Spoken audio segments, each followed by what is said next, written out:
Morning student, I am Gopi Kumar Srivastava and this is my second video of objective of revision, and in this video I am discussing about chapter 3 and 4 objective. So we will start. The first question is about the owing to the Agrarian reform the productivity in the agriculture sector has tended to. तो यहाँ पे ये बोला गया है कि agrarian reform का मतलब होता है एग्रीकल्चर रिफॉर्म को छोड़कर जो प्रोडक्टिविटी है एग्रीकल्चर का वो क्या हुआ है, वो बढ़ा है बिल्कुल। फिर यहाँ अगला जो क्वेश्चन है हमारा, presently what percentage of India population depend on agriculture for their livelihood. तो कितना परसेंट लोग जो है एग्रीकल्चर पे डिपेंड करते हैं, तो वो है मोर देन 50% लोग जो है एग्रीकल्चर सेक्टर पे डिपेंड करते हैं। Agrarian reform refers to, agrarian reform का मतलब क्या होता है, तो एग्रेरियन रिफॉर्म का मतलब होता है टेक्निकल रिफॉर्म, मतलब कि फर्टिलाइजर होना, नया टेक्नोलॉजी आना, या लैंड रिफॉर्म या लैंड होल्डिंग के मामले में जो रिफॉर्म होता है। तो एग्रेरियन रिफॉर्म टेक्निकल रिफॉर्म और लैंड रिफॉर्म दोनों होता है।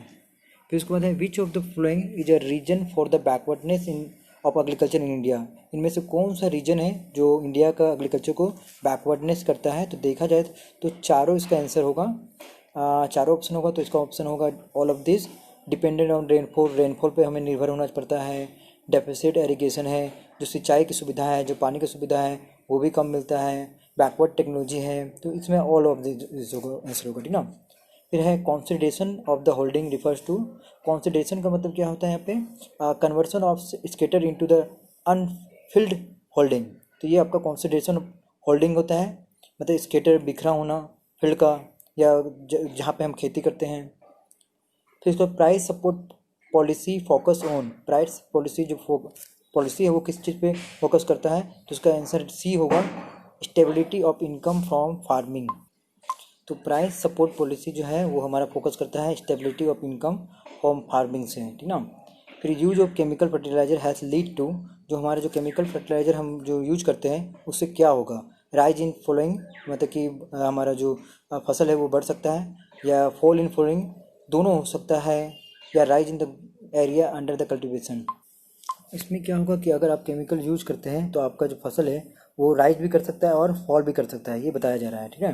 Which of the following sector has cheap source of employment in the country on the eve of independence continue to be even today. तो इनमें से कौन सा सेक्टर जो है चीप सोर्स ऑफ एम्प्लॉयमेंट है, तो इसका आंसर एग्रीकल्चर होगा। अगला जो हमारा क्वेश्चन है डिस्गाइज अनएम्प्लॉयमेंट है। तो डिस्गाइज अनएम्प्लॉयमेंट हमेशा जो है आपको एग्रीकल्चर सेक्टर में देखने मिलेगा, क्योंकि जहाँ 5 आदमी काम करना चाहिए वहाँ 10 आदमी काम करता है, तब उसे हम डिस्गाइज अनएम्प्लॉयमेंट करते हैं, बेरोजगारी कहते हैं। Farming in India is a substance oriented for which category of farmer. तो फार्मिंग जो है हमारा किस कैटेगरी के अंतर्गत आता है, तो वो हमारा आता है स्मॉल फार्मिंग, ठीक है, मतलब इसका ऑप्शन बी होगा। और उसके बाद हम अगला क्वेश्चन बढ़ते हैं, विच of the following is technical reform under the new agriculture strategy agriculture in India. इनमें से कौन सा टेक्निकल रिफॉर्म है जिस एग्रीकल्चर में, तो वो हमारा हो जाएगा यूज ऑफ केमिकल फर्टिलाइजर, ठीक है। अगर आप केमिकल का यूज़ करते हैं तो वो आपका मॉडर्न टेक्नोलॉजी के अंतर्गत आता है, ठीक ना, टेक्निकल टेक्नोलॉजी के अंतर्गत आता है, रिफॉर्म के अंतर्गत आता है। फिर अगला जो क्वेश्चन है हमारा, विच of the following institution reform under the new agriculture strategy in agriculture India. कौन सा न्यू हमारे देश में इंस्टीट्यूशनल रिफॉर्म हुआ है, तो वो हुआ है आपका ceiling on the land holding, मतलब लैंड होल्डिंग कितना होना चाहिए, किसान कितना खेतों पे काम करेगा, तो ये इसके अंतर्गत आ जाता है। फिर green revolution in India characterise by the following, green revolution को कैसे करेक्टराइज कर सकते हैं, इसका फीचर्स क्या है, तो ये है spurt in the productivity, green revolution के कारण हमारा जो प्रोडक्टिविटी था वो बहुत बढ़ गया था।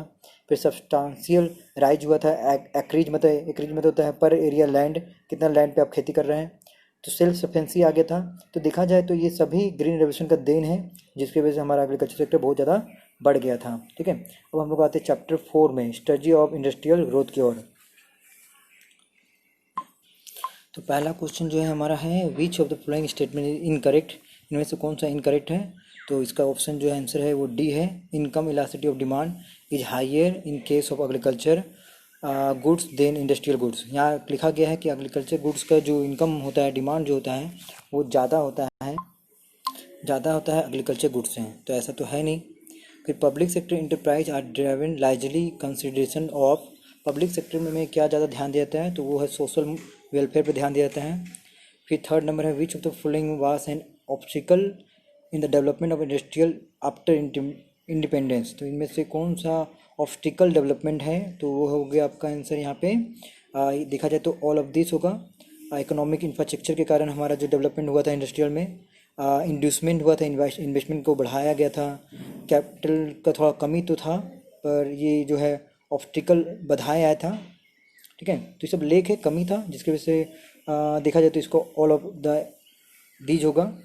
फिर फोर में आता है इंडस्ट्रियल पॉलिसी रिवोल्यूशन जो है 1956 में क्या इम्फेसिस किया था, किस बातों पे ध्यान दिया था, तो इसका जो आंसर है वो है आपका पब्लिक सेक्टर, प्राइवेट सेक्टर या जॉइंट सेक्टर, तो इसका आंसर हो जाएगा पब्लिक सेक्टर। मतलब हमारा इंडस्ट्रियल जो पॉलिसी था वो पब्लिक सेक्टर पे ज़्यादा ध्यान दिया था। तो विच of the following is typical characteristics of small scale industry, इसमें से कौन सा